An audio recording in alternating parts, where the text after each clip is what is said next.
रहस्यमय हवेली। बहुत दूर एक छोटा सा गांव था, ऊंचे ऊंचे पहाड़ों से घिरा हुआ, बिल्कुल शांत और एकांत। उस गांव के बाहर एक पुरानी हवेली थी, बहुत बड़ी और भव्य। लेकिन अब वो हवेली खंडहर में बदल चुकी थी। फिर भी वहां एक अजीब सी शांति थी। हवेली के चारों ओर एक अदृश्य घेरा था, मानो कोई अंदर जाने से रोक रहा हो। गांव वाले उस हवेली से दूर ही रहते थे। उनकी नजरों में वो जगह शापित थी, एक भूतिया निवास। कई सालों से हवेली खाली पड़ी थी, इसके दरवाजे बंद थे, खिड़कियां टूटी हुई थी, चारों ओर धूल और मकड़ियों के जाले थे। नीलय का आगमन। एक दिन एक नौजवान उस गांव में आया। उसका नाम नीलय था। वो एक लेखक था। उसे एडवेंचर और रहस्य की कहानियां लिखना बहुत पसंद था। वो हवेली के बारे में सुनकर ही गांव आया था। उसके मन में उत्सुकता थी। वो जानना चाहता था कि आखिर हवेली के पीछे की सच्चाई क्या है। नीलय ने गांव वालों से हवेली के बारे में पूछा, लेकिन कोई भी उससे बात करने को तैयार नहीं था। सब डरे हुए थे। उन्होंने उसे चेतावनी दी। वो नहीं चाहते थे कि नीलय हवेली के पास भी जाए। भूतिया अफवाहें। नीलय को गांव वालों की बातों पर यकीन नहीं हुआ। उसे लगा कि वो सब डर के मारे कहानियां बना रहे हैं, लेकिन कहीं ना कहीं उसे भी उत्सुकता हो रही थी। वो जानना चाहता था कि हवेली में ऐसा क्या छुपा है। कई कहानियां मशहूर थीं। कुछ लोगों ने कहा कि उन्होंने हवेली से रोने की आवाजें सुनी हैं। किसी ने कहा कि उन्होंने एक औरत को खिड़की से झांकते हुए देखा है। लेकिन सच क्या था, ये कोई नहीं जानता था। हवेली का आकर्षण। नीले ने फैसला कर लिया कि वो हवेली जरूर जाएगा। वो जानता था कि यह खतरनाक हो सकता है, लेकिन अब डर उसे रोक नहीं सकता था। वो उत्सुकता से भर गया था। उसे लग रहा था कि हवेली के अंदर उसे कुछ नया जरूर मिलेगा। अगले दिन सूरज डूबने के बाद नीलय हवेली के लिए निकल पड़ा। हवा ठंडी थी, पेड़ हिल रहे थे, चारों ओर सन्नाटा छाया हुआ था। नीलय को अजीब सा डर लग रहा था, लेकिन उसने अपने कदम नहीं रोके। पहली दस्तक। जैसे ही हवेली करीब आई, नीलय को और ठंडक महसूस हुई। हवा और भी ठंडी हो गई थी।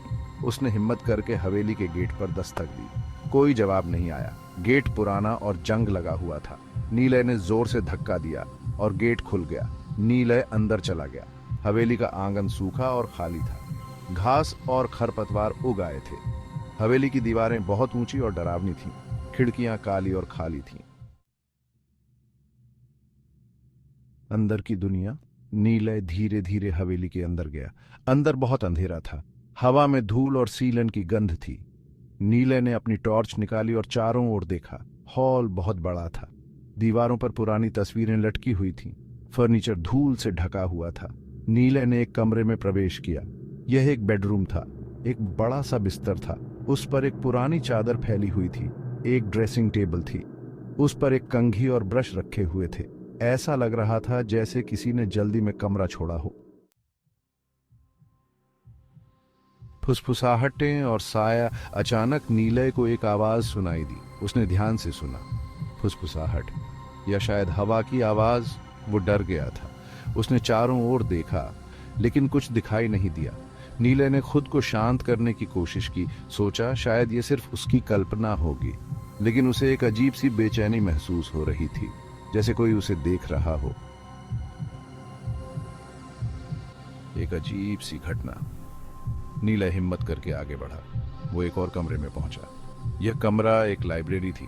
दीवारों पर किताबों से भरी अलमारियां थीं। एक बड़ी मेज थी, उस पर कागज और कलम बिखरे हुए थे। अचानक नीलय को लगा कि उसने कमरे के दरवाजे पर एक साया देखा, बस एक झलक, और वो गायब हो गया। नीलय का दिल तेजी से धड़कने लगा। क्या वो हवेली में अकेला नहीं था?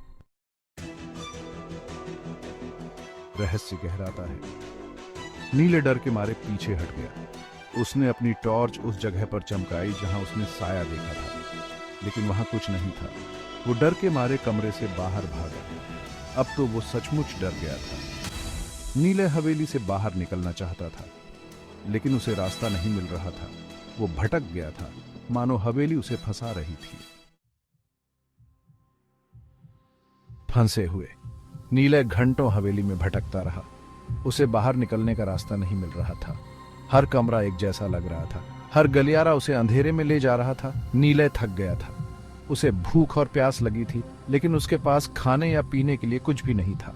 वो अकेला था, डरा हुआ और हवेली में फंस चुका था।